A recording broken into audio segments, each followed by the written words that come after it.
Hey everybody, welcome to episode 388 of the More Than Just Code podcast. My name is Tim Mitra. I am in Toronto, Ontario, and I'm joined by Roxana and Nagy in Dubai. And I'm also joined by Cristian Díaz in Berlin, Germany, I guess, right? Yeah, exactly. Yeah. Cool. So Dubai what's this country? It's United Arab Emirates. Emirates. Okay, yeah. Okay, cool. Right. Neat. All right. Yeah, I never know that part of the world. But we all know Dubai. Dubai's like New York. We say, somebody says Dubai, you immediately know more or less where it is, even though you may not know geographically where it is. Anyway, yeah, so thanks for coming on the show. Cristian and I met last year at Let's Vision OS, which was the first Vision Pro related conference in, where were we? Berlin, Beijing. And Beijing. And then you guys both went to and distributed or displayed your app in a booth at the current Let's Vision conference, which was 2025, which is a bit wider scope than just Vision OS was for us. I think we had 700 people in attendance at in 2024. And how many people were in attendance this time for you guys? I believe they mentioned over 1,000. Way more. Yeah, I think it was closer to 2,000. Yeah. Exactly. I think it's one of the biggest conference right now, and to me it felt more like a fair right now. It's like an expo, right? It's like so many exhibitors, right? It's like it was almost like in pair with the speakers, right? So, yeah, really, really impressive, I have to say. I know, Cristian, you said you were on the booth most of the time. You didn't get a chance to actually go and see any of the talks per se, right? But did you get a sense of what other exhibitors were showing? Exhibitors or your speakers, you mean? Yeah, exhibitors. Well, you said you didn't go to the talks, right? So. Yeah, we were both working in the booth, right? So we have different tickets if you want to go in that detail. So we had different access to different parts of the conference. That was also related to how well organized it was, right? And we were in this specific island which was dedicated to games, really specifically games. It was the people from it was Black Box there, right? It was who else was Roxana? THRASHER as well. Yeah, of course, right? So yeah, THRASHER was just besides Black Box, right? So we felt like a really honor. If you don't know THRASHER, the kind of like a game of the year, and Black Box is huge for already a decade, right? So we were like really humbled to be there. And also our location was really well positioned. We were just in the exit of the main hall of the conference. So it's like every time you enter or you go out, you will see our booth. And there was also some people doing some WebXR things for again, there was like a focus, I would say, on XR. I don't know if you agree, Roxana. There were like most of the games, even in students, there were some students from university showing their projects, right, taking care of the booth. Same, right? Apple Vision Pro, some Unity, really well designed games, right, and I guess showing. So I don't think we saw any game in that island on specific that was not related to Vision Pro and XR. So it was, yeah, again, it's like impressive that there's people making products, right? That we are there, the assistance, the interest too, right? And we were not even the biggest island, I would say, right? Roxana? There was also some really big booths out there, big production as well. Mixed World, Story, they had those special build booths, which was very interesting, and people were always queuing up to those as well. So that was pretty interesting. How was the interest in? So you guys were there exhibiting the Green Spurt, right? This is your upcoming Vision OS game. And how did the response from that go? Did you have a lot of people trying it out? Yeah. There was we had quite a lot of people coming in, and I think we have a couple of people who came back. So I think that was like, okay, that's really cool. And we already had a bit of experience running demos and a conference setup. So we already had like a setup and like flow in place. So we knew what we had to do. And I think it was pretty much like every time we had somebody trying the game, little wow moments when people were trying it, and everybody saw like really fun experience coming up. Cool. And you were able to watch what they were doing, like on a remote screen or something? Yes, we always connect to our Apple TV, and in some cases, if that's needed, on our MacBooks, so we can guide them what to do. We've seen that's the best way, especially if you have somebody who hasn't tried a device before. It's really, really good to be there and kind of like take them through that. Yeah, were you running the beta at the time? I'm just curious about the guest user experience. Yeah, we were just not in time, right? I was like just installing the beta the night before, but it was only beta 1, and until beta 2, it was not there available, right? And yeah, there was like a huge friction point on that, right? We demoed the project to some people from Apple, right? And we were kind of like tense, right? We really want to make it like perfect. And we could not even go through the onboarding, right? Because we were using the facial mask for hygiene, and sometimes that covers the eye tracking. And that was like a bit tense, right? It's like, oh, this onboarding and stuff has to become better at some point, right? We really need something. And yeah, I have to say that, yeah, I would love to have this 2 point, what is it, the 0.4, right? Yeah, the 2.4, which just shipped on a few days ago on March 31st. Yeah. Yeah, it's really great, and yeah, it definitely is gonna change also the friction, right? Many people was like everything you have to do for the onboarding is already tiresome, even if it's entertaining, right? And the onboarding is it looks like a game. By the time you are in the game, and also in this demo setup, right? It's like you are in a hurry, right? And you want to be just a couple of minutes. And what we are doing at the end of the day is a frustrating experience, right? We are doing an escape room, right? So you are supposed to find out, right, and have a situation, and yeah, that's kind of difficult to transmit on demo setup. But I would say in general, like people was really invested, really interested. The booth itself worked, the image, it was like, what is this? And kind of like we have a crowd we didn't expect it to bring some attention, right? And yeah, I'm pretty happy personally. Yeah, I do want to get into Green Spurt, but before we do that, I'm kind of curious about the two of you. Like, I think looking at your LinkedIn page, you guys worked in the same company, Monstar Lab, I think it's called, not Monster Lab. And I'm curious about why the letter A is in the middle of the word. But maybe you can tell me a bit about how you met. I know we'll get into your origin story too, about how you got into this, how we got to where we are today in terms of iOS and everything. So Roxana is the senior there, right? So it's the correct thing you go for this. Yeah, of course. We worked before, and even after we stopped working there, it was immediately we knew we wanted to continue to do something together. We worked well before. We were kind of united in this real passion for spatial computing. I started working on that company as an intern like 7-8 years ago, and I reached to a point where I was leading the augmented reality and a bit of virtual reality and metaverse as well, because they sometimes coming back. And Cristian was a iOS developer and then turned into visionOS developer. So of course our paths crossed, and we started to work together on projects.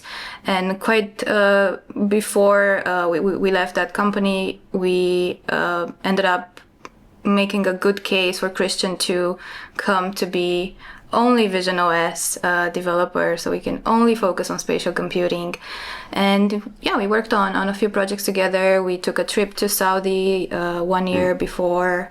That's where we first met in person as well. All the collaboration we were doing, it was online because we were in separate locations. Right, I was going to ask that, yeah. Yeah. It's. I think Roxana is humble as usual. She was the lead, right, of everything related to cross reality, right, and that touched many points of development, and it was like a really interesting.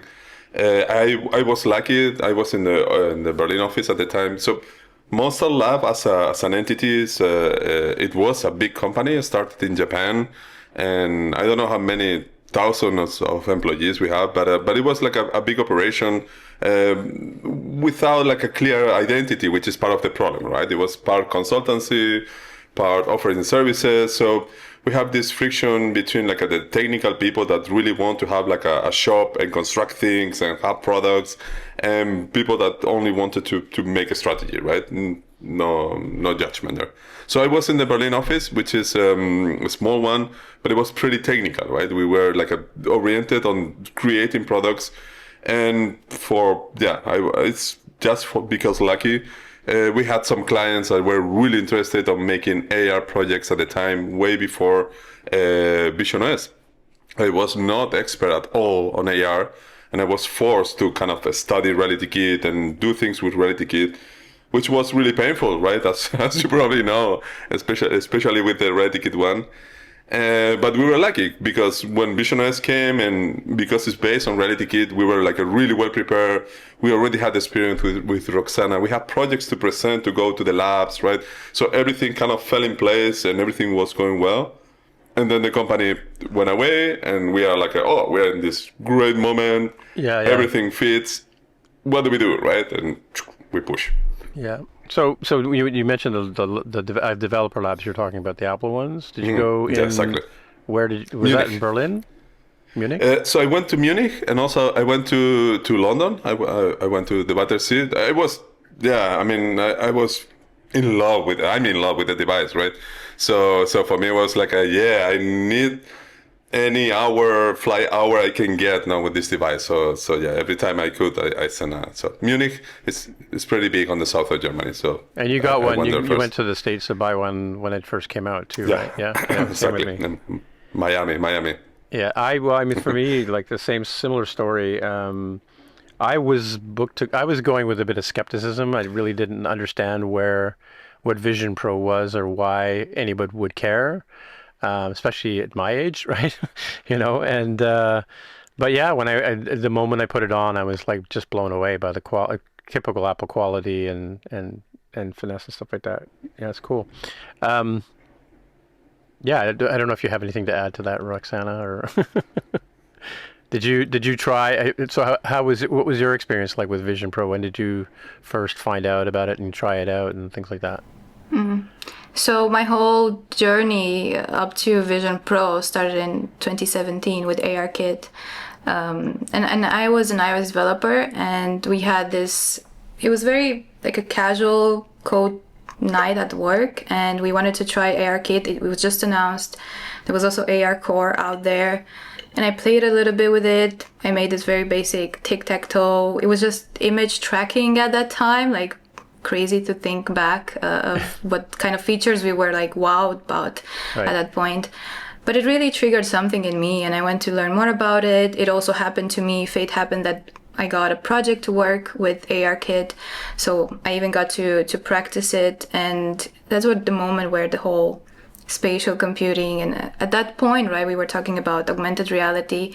It's like this is the future. I absolutely love it. I love technology, but I do not like how we are like wrapping ourselves to a screen, to a device. It feels a natural way in the future to experience technology, and that's what I felt in that moment, and that's what continued for many years. I followed it, I played around with it, and even from 2017, I knew that Vision Pro, it's coming in some sort of shape.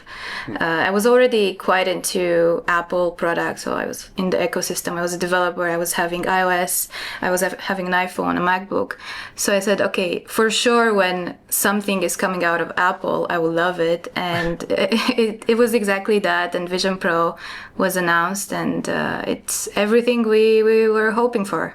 Yeah, I think it was cool. It was like I've been doing augmented reality for almost seems like forever, but at least since the iPhone came out. But I'm curious, like, so what kind of products did you make with ARKit? I guess you're talking about using an iPad or an iPhone screen, like a view screen, and then looking at targets, or what kind of ARKit work were you doing? So the first project that I got, which was for a client, it was an auto lift company in it was Germany and Denmark, and the project for that was to essentially see those auto lifts So you would have those mechanical shops, and then they would have the owners who would want to try out how those would look in their shop, how they would fit. They didn't have physical, I think they only have like one physical store where you can go and see the equipment, but people didn't really want to travel all that way. And also if you travel, you still cannot see how that looks in your space. So that was the use case that they wanted to try out. And it was pretty interesting, I would say. It was, again, looking back, it was very basic of what we can do today, but it was really a useful project that they had. So they could sort of like look at their space and then see how big the equipment was going to be in their space. Yeah, and place multiple ones and then see like the details of it and the parts of it. And there were some plans to take it further to be able to order different parts as well, identify which is a part and order if it's broken and things like that. So that was one of the first that I worked on. Yeah, I saw a cool demo recently of you go to an empty lot, like with no building, and you put your Vision Pro on and they show you a building and you can walk into the kitchen and you can look at the bedrooms while you're in this empty lot, in somewhere in a field, basically, right? You can't go upstairs because the stairs don't really exist, but yeah, that's a great use case as well, and it reminded me of a very funny story. When I was testing that exact project, I was the office that we were in, it was too small, so I had to go out to test it in some instances and make sure it works.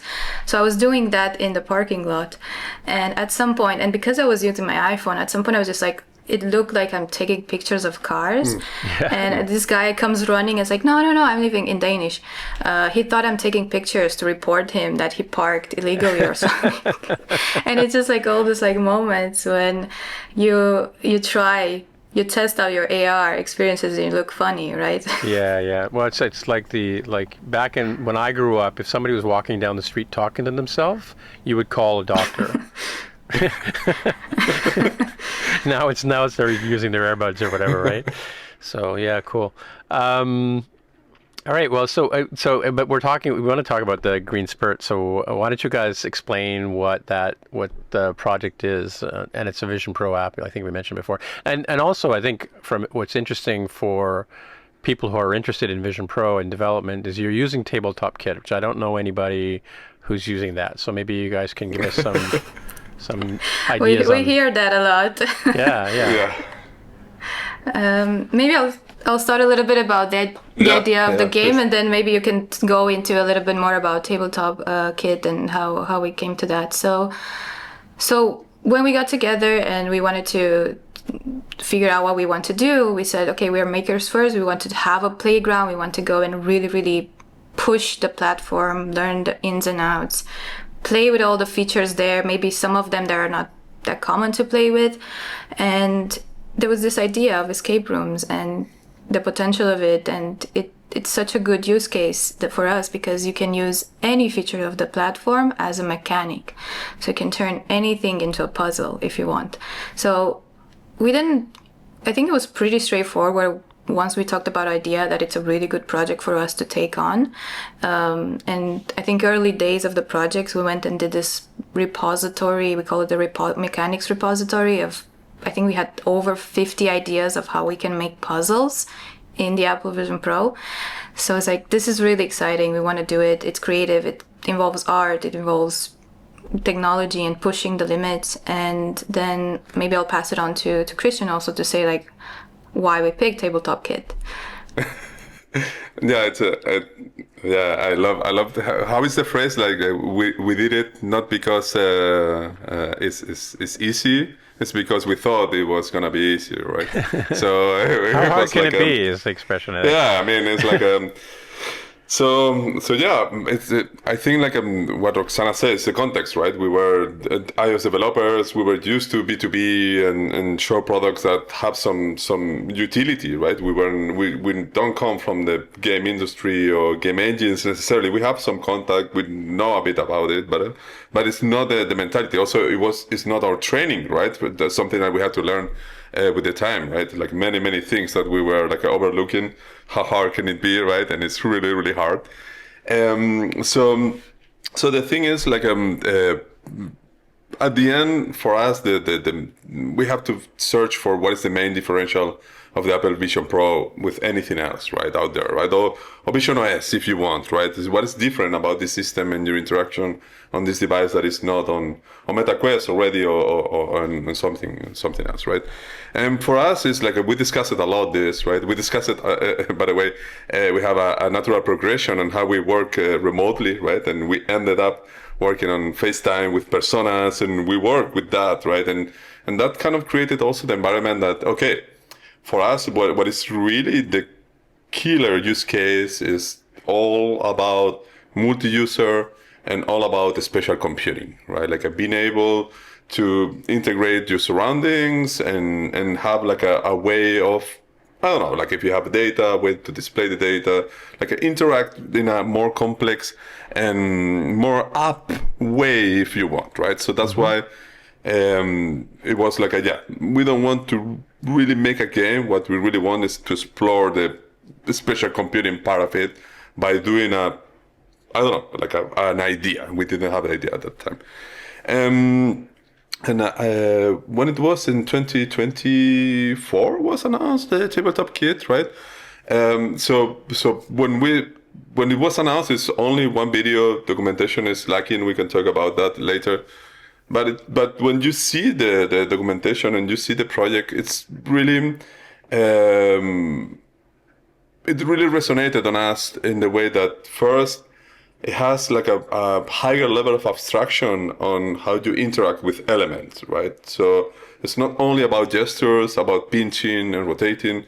It's about grabbing and compounding elements and being able to snap to a certain place and creating rules that are owned by a seat, for example, right? So it's like a more logic, like I don't know, if you think on Gigaspace, right? If you want to do Gigaspace, it's not enough with gestures, right? You need to have like a proper logic of how the piece is being kind of taken off and taken back, right? And how you can use both hands. And if you have collaborative sessions, right? How you will solve that, right?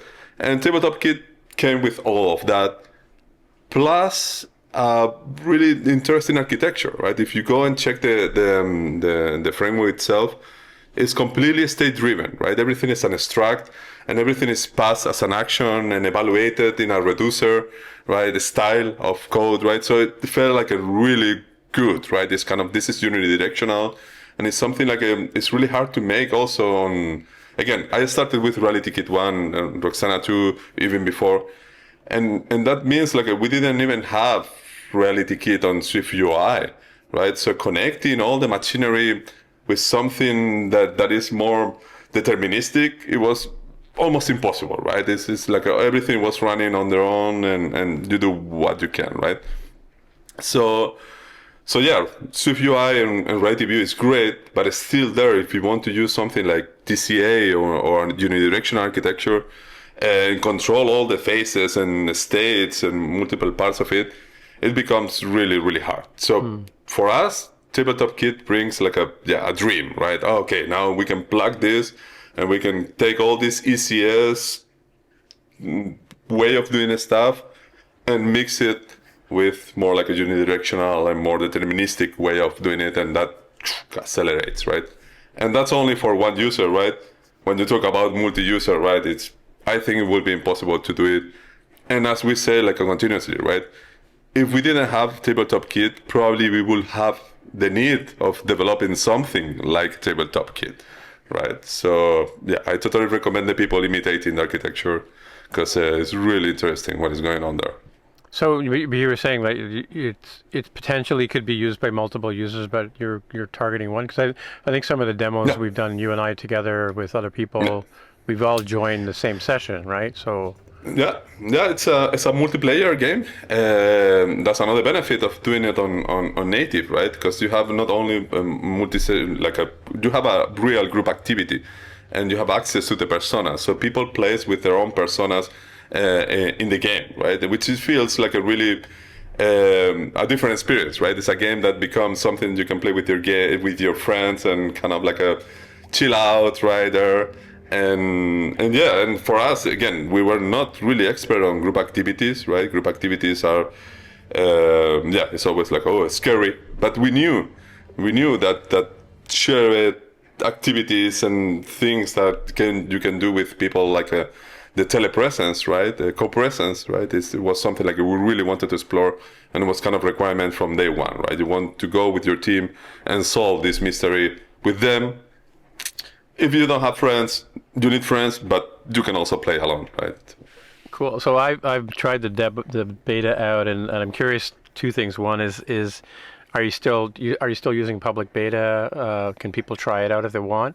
And then tell me where you are in the process. When do you think you're going to have a 1.0 ready for people to actually try out on the store?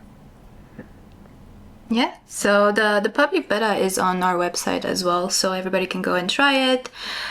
We started testing this very, very early with our friends and family and people around us, and even if it was early stages, it already gave us so much information and so much insights into what it is to develop an experience like this. And we have the public beta right now, and we are planning to release by end of this month. So what you see right now in the public beta is the one of the 3 challenges that we will have there. Right now we're close to finishing another one, which actually will come before what you see right now in the public beta. And it's more of we're making adjustments, we're learning from this experience. We've seen some of the immersive storytelling sessions from Apple, where it kind of triggered again to us to think of maybe a smoother experience, something before grounding the players into their role, and that's what it's coming. We're finishing that right now, and then it will be the one that you see, and another one which will be hopefully a grand finale in a sense. Not to set up the expectations very high, but that's where we are right now. Yeah, so you can actually escape the game, right? You can close it. You can never turn it off. You can never get out of the game. I want to give a shout when you say like the learning experience, and I want to really thank like Ryan from Black Box, right? And he was really instrumental in his feedback when he was there in Shanghai. And he tried the game, right, with you, Roxana, and it was like, yeah, don't give me any clues, right? I'm gonna solve it. And the feedback was so good that pretty much we spent the next 3 weeks following this advice.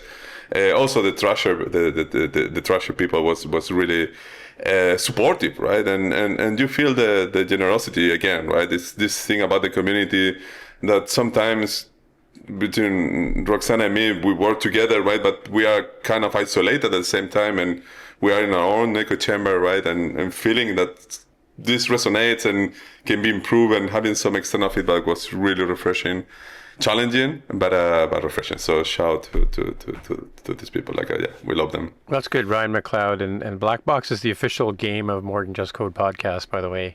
Because we were talking to him when it first came out. I was playing. All 3 of us were playing it at one point on our iPhones, and I mean, I even drove to the top of a mountain to beat one of the goals, right? So, but yeah. So, and Ryan, there's an episode of Ryan. He was one of the first developers I interviewed about the process. So yeah, he's quite interesting. And I was surprised to see surprised but not surprised to see him tackle Vision Pro, because he's into sort of hacking hardware, right? In that sense, right? It's cool. Yeah. So there's obviously Apple's just announced WWDC early this year, but so what are you looking forward to in Vision OS 3? Are you thinking, are we going to get any? Is there going to be something better for you in particular that you're looking for in your terms of your game, or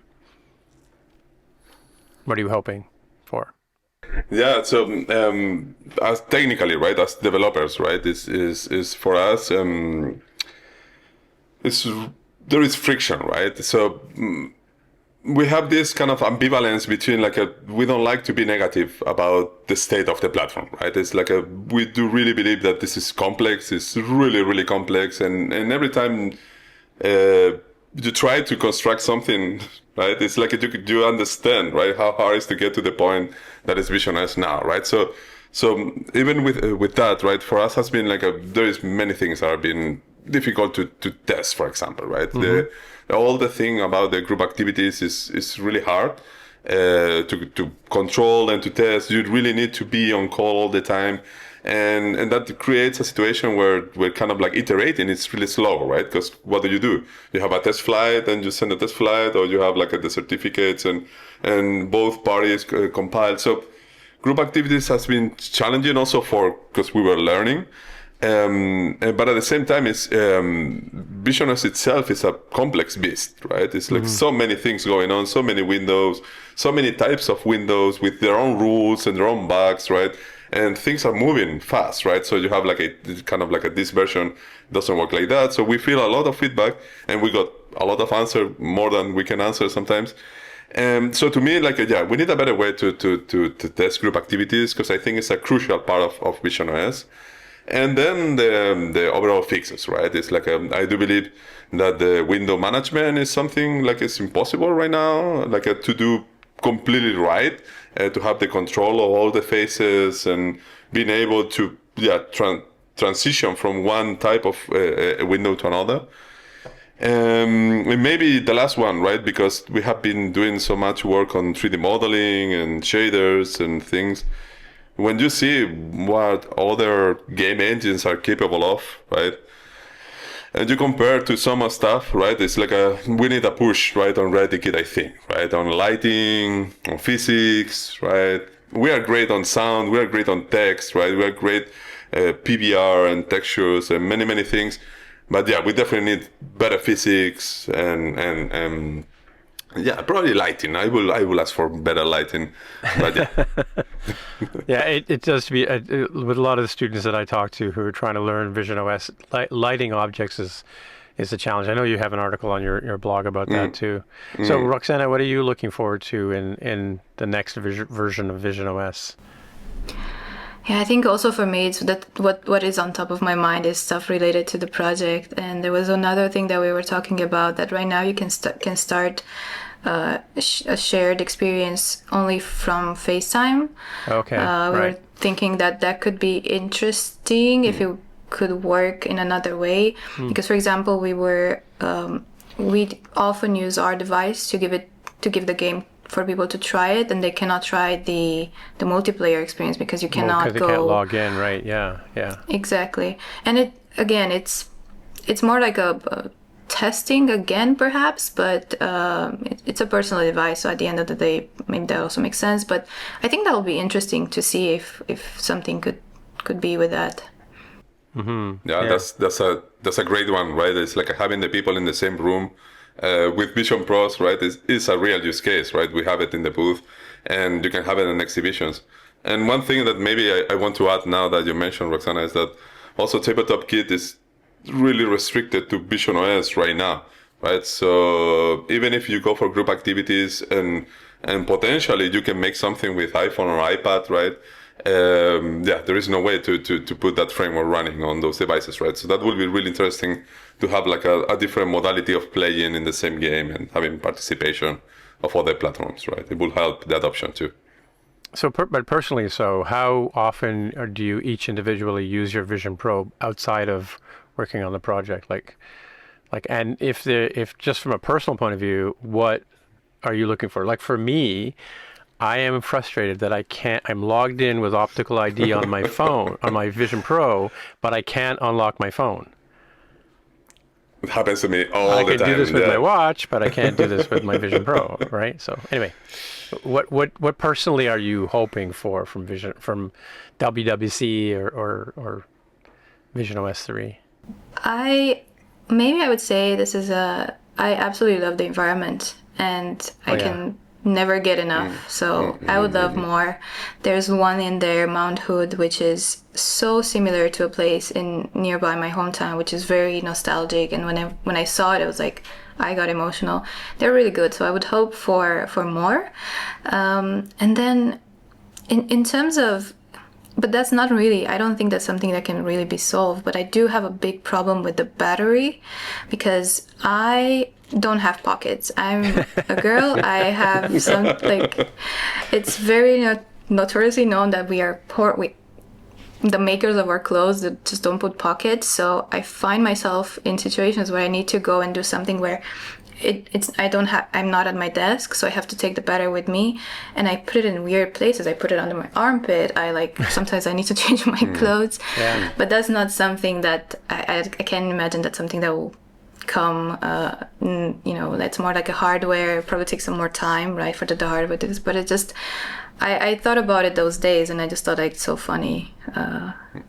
Maybe yeah, I wonder pouch. if Belkin has a thing with a strap you can wear over your shoulder or something, or a They fanny have pack that? or something. I don't know. I think they might. I know they do have like a belt clip. The clip. Right? Yeah. But yeah, you're right. The battery can be a pain in the butt. I mean, I have this dock that I use for my, and the battery it plugs in at the back here, so I never have to take it out of there. But I'm usually sitting with this on my lap. For the same reason, yeah. And I bought a second battery for when I bought my Vision Pro, just because I was, in a different country, like I wasn't in the U.S., and I've never taken it out of the box. I charge it up every now and then. But what are you looking for personally, Cristian, to make your life better? Yeah, I mean, I miss a lot of apps, right, and functionality on the current apps, right? It's like all the time I see myself try to find where to edit a photo, right, on photos, right, and it's like I cannot crop, right, I cannot edit, Yeah, I you cannot can't go edit to the photos on photos, yeah, right, yeah. poster frame or anything, Or change right? the It's like location or enter some right, metadata, yeah, like you can on your give phone. me something, right? Yeah, It's like I do want more muscle, right, on photos, and we know this is gonna come like eventually, but also it's to me it's hard to control FaceTime, right? It's like creating links and adding people, right? You know that, right? Yeah, It's yeah. like it's almost a mystery. It's a black box. I'm gonna say maybe Ryan is paying us. I miss maps, right? And I miss calendars, right? It's like why I don't have that, right? It's like contacts, especially calendars, proper right? Or contacts. contacts, right? That sync with my other devices, right? So I think that will improve my day by day. I use the device. I'm a developer, right? So I use it as an external monitor, right? Mainly, right, to have all my stuff and compiling and modeling and everything becomes like really really good on the device. Luckily, I don't have like much comfort issues with it, right? I understand some people have it, but I'm lucky with that. But I miss a lot of better, stronger, like a kind of default apps in the install. Yeah, interesting, cool. Yeah, I mean, like just thinking about your game too. I mean, like if there was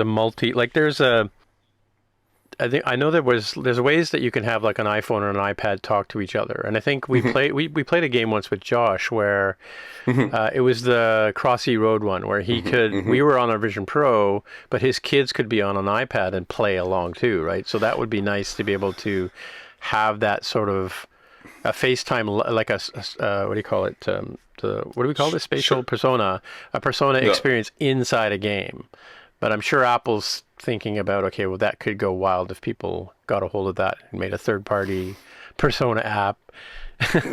Yeah, I mean, I live in Europe, right? So maybe they're gonna be forced somehow, right? I don't know, but technically, right? SharePlay works across devices, right? And group activities is a WebSocket kind of, right? At the end of the day, right? So you can send messages, right? I'm not so sure about doing something like with Bonjour, right? Yeah.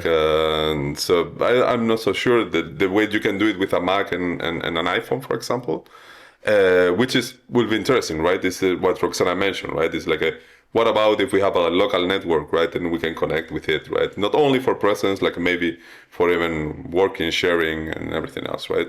And again, I think it's such an obvious use case that it's probably a matter of time, right, and kind of priorities, right, that is coming, right? But it's definitely something we are going to see. I'm positive on that. Yeah, I think that Apple restricting things like photo access and stuff like that, or camera access. I mean, I can't see that being a long-term thing. But then again, the Vision Pro hasn't really landed its place in the world. The watch is a health device, but it wasn't when it first came out, and and there's other products that didn't exist before the phone, but we'll hopefully something will come out of that. So I have this other part of the show where I ask questions that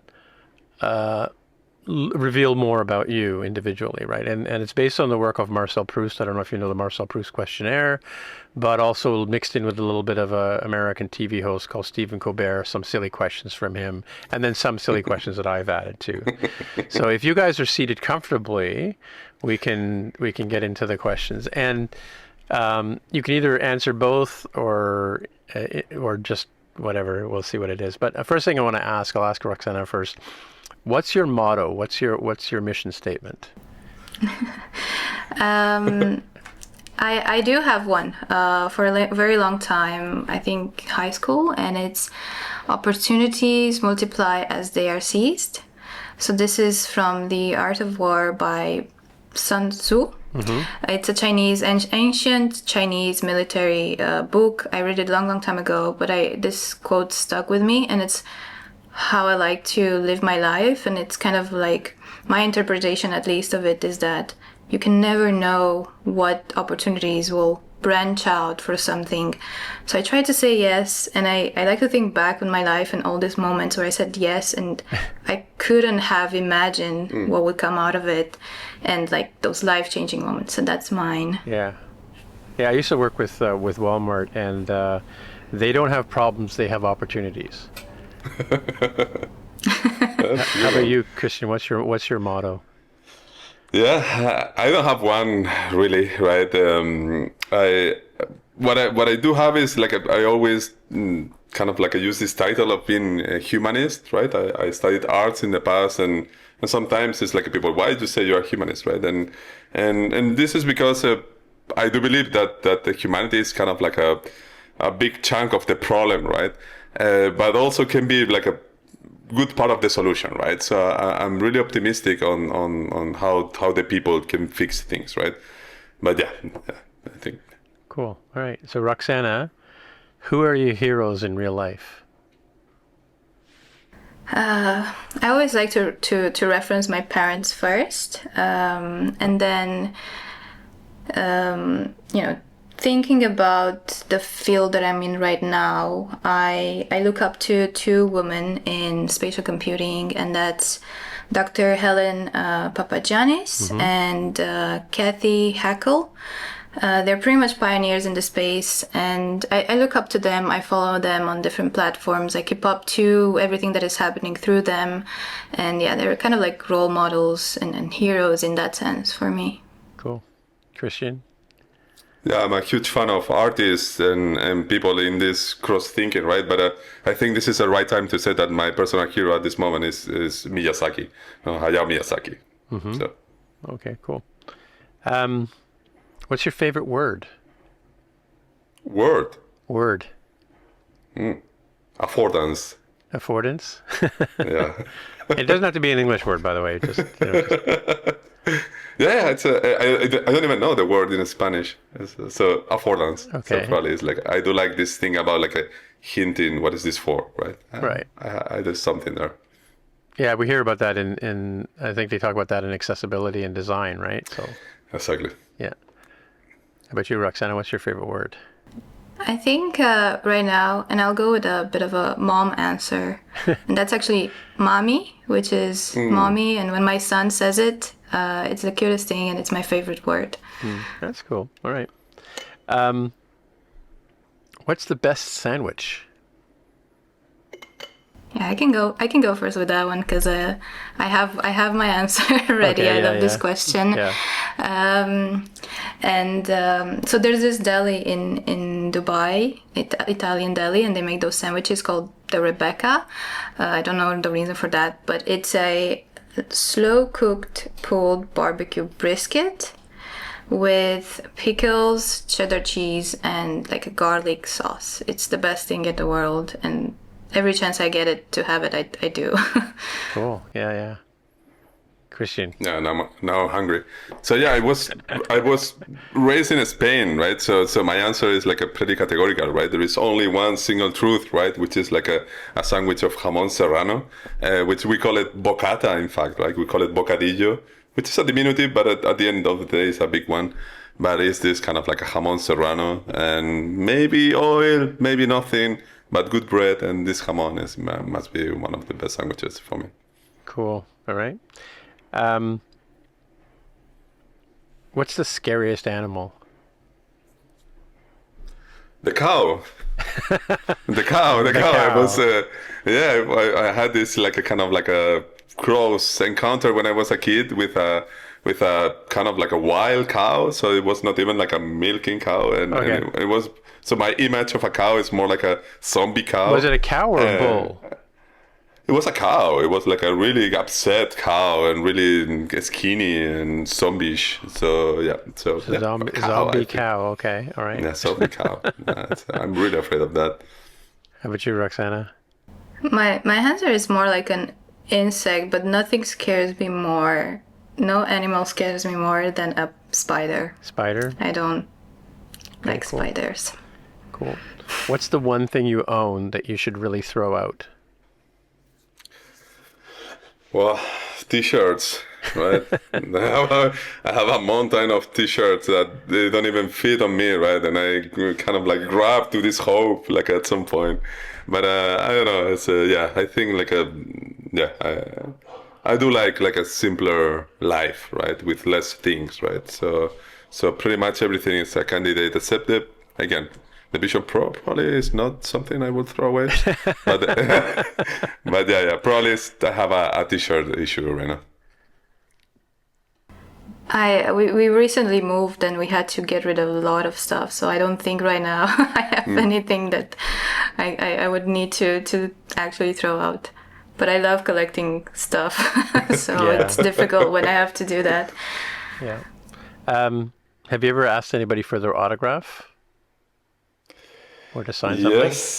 Yes. To a singer, a famous Spanish singer that made a Spanish version of Jesus Christ Superstar in Madrid. He's called Camilo Sesto, and he was from Madrid. I was in Madrid at the time. And to me, it's like one of the kind of this type of artists at the time. So yeah, I asked for autograph, and it was weird, and I never did it again. So. Well, if somebody writes a book, I'll get you to sign the book, you know. We do. Roxana, That's what do you got? interesting. I did that. So I was obsessed with Harry Potter when I was younger, and I went to see a few years ago. I went to see the Cursed Child play in London at the theater. So it was amazing experience. And then I went to the back alley where the actors would come out after the play, and I sit there, and I mean, it was pretty much a known thing that they stay there and sign, but I did get to have, I think, most of the cast signed. I had this program book, and they signed that, and I love that book now, and it's very prized possession. What's your favorite action movie? Die Hard. What? Die Hard. Die Hard. Okay, yeah. Yeah, probably the one and the third. Yeah, and the second one too. Yeah. Yeah. I'm horrible with movies. I can't really say I have any kind of favorite movies. Even before, when I had more time to watch movies and TV, it was more like TV shows. So. Yeah, favorite action movie. What's your favorite Harry Potter movie? The third one. Which is Goblet of Fire? No. A Prisoner of Azkaban. Yeah, with Gary Oldman. I like that one too. Yeah, Gary Oldman, right? Yeah, he's a classic for sure. I like that one. What's the most used app on your phone? Let me think about probably music. You can go into screen time on your phone and look it up. Yeah, really, right. Of course, you can't do that on the Vision Pro because there's no way to look at the stats on Vision Pro yet. Yeah. That's one of my pet peeves. Yeah, now I'm gonna get the screen time. What is screen time? So probably it's not gonna agree with me, right? It's gonna tell something embarrassing, right? You can go by week or by day, I think, right? So for me, week is YouTube. Yeah, I've been watching quite a lot of YouTube lately. Yeah. Safari here, Blue Sky, and RSS Reader I use, called Reader from Readwise. So yeah, I thought it was more embarrassing. So also I'm lucky. I uninstalled Instagram and things recently because of updates. So probably it's because of that. So here's some rapid fire questions. Window or aisle? Window. I'm aisle. Okay. Favorite smell? Or actually, no, skip that one. Cats or dogs? Dogs. Cats for me. Okay. Sparkling or flat? Sparkling. Flat. Apples or oranges? Oranges. Oranges. Okay. Okay, cool. What is your favorite smell? Lavanda. Lavender, okay. Lavender. Yeah. I love more like gourmand scent, so probably I would say like something like a vanilla, marshmallow, something like that. Where would you most like to live? Yeah, I'm pretty happy in Berlin. Okay. On my own private island. If we're thinking big. Yeah, I guess if you I want to. I look at the people who own Porsches and Lamborghinis. I want the job that they have to afford that, right? So what is it about Berlin that you like, Cristian? The lack of definition, right? Is you can do really whatever you want and nobody really cares, right? And kind of the city also kind of supports you in your mood, right? So if you are like a more like, I don't know, yeah, if you want to go party, of course, right? It's Berlin, right? But if you want to take a coffee, right, and chill out and go to the park, and now I have 2 kids, right? And the parks for kids are great too, right? And every single phase of my life that I've been visiting or living in Berlin, the city has kind of adapted to me, right? So yeah. Also, I like the story, right? And being able to walk to the bar where Bowie was 10 years ago, 20 years ago, it's really meaningful for me. And yeah, there are so many great artists around still today, right? And digital artists and people that is non-conventional, right? They're doing like things like you cannot even imagine, right? So I like that from Berlin. It's really Cool. particular. All right. So Star Wars, Star Trek, Doctor Who, Babylon 5, or Harry Potter? Only one? Yeah. Well, you can pick 2, I guess. Yeah, I'm going for a Star Trek, Doctor Who. Star Trek and Doctor Who. Okay. Yeah, for me it's good. It's gonna be Harry Potter. I added that for you. I usually don't ask that one. Thank you very That much. was a setup. Describe the rest of your life in 5 words. Doing, right? Inconformism, right? It's really impossible to be satisfied, right? It's like adopting, making. Doing, adopting, making. Okay. I think for me it's exciting and unknown times ahead.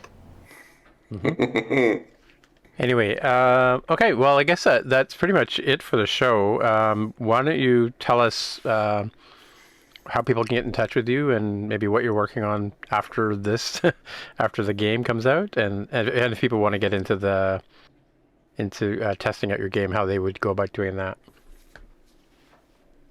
I'm we are on all social media platforms, but pretty much everywhere I'm called Rox or some variation of that, and we also have an account, Reality Check, which is actually a Reality 2713, that we just use it to repost what we repost, but it's a good way to keep in touch with what we do with the Green Spurt, and we also have a website, so perhaps we can. I'll put links in the show notes that. of all this stuff. Yeah. Great. Cool. Yeah, maybe it's too soon, but yeah, what we decided to make with Roxana is called Reality Check, which comes from an open source project we did when we worked together for inspecting Reality Kit, right, understanding the hierarchy and everything. So for us, was Reality Check is really cool. So we use it as a company, and yeah, we have the intention to make a series of games, right? So the series is called Escape Space. and the first game is the Green Spurt, right? So it's this the hierarchy. You can find me as El Cranio everywhere with K. I'm mostly active on Blue Sky, and also I kind of like a post in LinkedIn in the Vision OS developer group. Right. But yeah, I mean, almost any social. I'm slow to answer, but I do answer. What does El Carano mean? It's skull. It's skull. So when I studied art, it was like all this presence of a skull. And yeah, suddenly it was like, it's cool, yeah, and then like cranium, just stick with that, right? Yeah, okay. Yeah, like cranium, yeah. Yeah, I just wanted to also quickly mention that we do write articles on our blogs, and we cover quite a few things that we discover and we learn about, and we share that in our blogs from the game and this whole process. So that's also a good place to keep an eye on. Yeah, maybe I'll add your link to my newsletter. So cool. All right, well, my name is Tim Mitra, Timmitra, and that's on Blue Sky, Mastodon. Those are probably the best two places to get a hold of me. You can find me on LinkedIn, but not under that title. So yeah, until next time, we'll see you in the future. Bye. This has been another episode of the More Than Just Code podcast. If you want to find out more about the show, you can visit the More Than Just Code website at morethanjustcode.com. There you can find a summary and show notes of each episode. We list links to the apps, code, and news that we mentioned on the show. If you like the podcast, tell your friends, leave a comment on the website, or write a review on iTunes. And please recommend us in your favorite podcatcher. All of these things help others find out about the show. We really appreciate your help with spreading the word. We'd love to hear from you, so use the hashtag AskMTJC and we may mention you on the show. Friends of the show can also join us on the podcast Slack channel. Please consider supporting the show by pledging any amount on patreon.com/mtjc. Every dollar pledged helps a lot. Thanks for listening. We'll see you next time.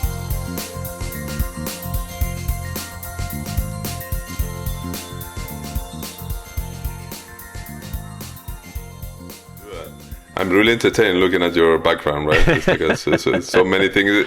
Because it's like for the game, right? We had to learn all these things about the stage design and putting things and guiding the eye, right? It's like a composition 2.0, right? It's like it's really hard to make spaces, right? Compared to make a nice picture only, right? Well, that's one thing we didn't talk about in the show, and that the idea, like the thing is, making apps for spatial computing is completely different than anything else, because you're not just showing a flat bit of information, like, a website or an iPhone app or whatever, right? So you have to think in 3 dimensions, Yeah, the amount of areas we have to learn, right? It's like, Roxana, you can chip in here, right? It's like we started thinking like maybe with a bit of idea, some concept to guide us and the development, it will be enough. Mm-hmm. But we have to learn from so many practices, right, Roxana? Yeah. I mean, we just recently were talking about theater and transitions in theater and how can that be applied in our game. And we're actually trying to do that, right? To make it seem like you're changing the scene a little bit, but you cannot do any, sudden transitions in an environment like that. You need to be slow. You need to think of all this like motion sickness as well. So yeah, it's very, very different. Yeah. So do you see your game as being played with people standing up or moving around the room, or is it they're stationary? Yeah, just stationary. Okay. Yeah. It's also we saw from the early tests, right? It's like the presence of things is so strong that the people don't dare to cross through them, right? Okay, or walk around. So when you have a 2 meters width table, right? It doesn't bother to do it, right? So they prefer like a indirect interaction, and that's fine, right? It's like you have to embrace some stuff, right? Yeah, my it's funny because I work in the kitchen, and my wife, she doesn't do Vision Pro, but she'll walk right through my email and. Yeah, I mean, it's unbelievable how the brain plays you, right? It's like it's literally, I don't know. It's like we have this relation even with the equipment we have in the game, right? We have these hero assets, we call them, right? And we have like this particular relation, like I would love to have that 3D printed of that, right? I would love to really have it on my space. And then sometimes you are testing, right? And suddenly you look back and you have all these quick look models, place it in your room, right? And it's like suddenly it's like, okay, they are there, and you have like 2 seconds before you realize that they're not really there. Like, they are not really there, right? Yeah. So yeah. That's one of the biggest disappointments when you take the device off. You're like, oh, where did all this stuff go, right? Yeah. And that maybe is another feature, right? To ask for, right? It's placing an anchor, right? Like whatever anchor you want to stay in your table, in your desk, right? And keep it there, right? Keep a widget in that point, right? That would yeah. No, really it's interesting. I just thought of this actually. It's kind of like a real life holodeck, like from Star Trek. You see an environment, and yet just turn it off and you see plain walls, right? Anyway, all right. Thanks for coming on the show, and okay, cool. Thanks. Nice to meet you, Thank Roxana. you so much. I'll see. Nice Hopefully, to meet see you you as in well. real life in the future at some point. Okay. Yeah. Bye. See you. Thank you, Bye-bye. team. Ciao, ciao. Roxana, nice to see you.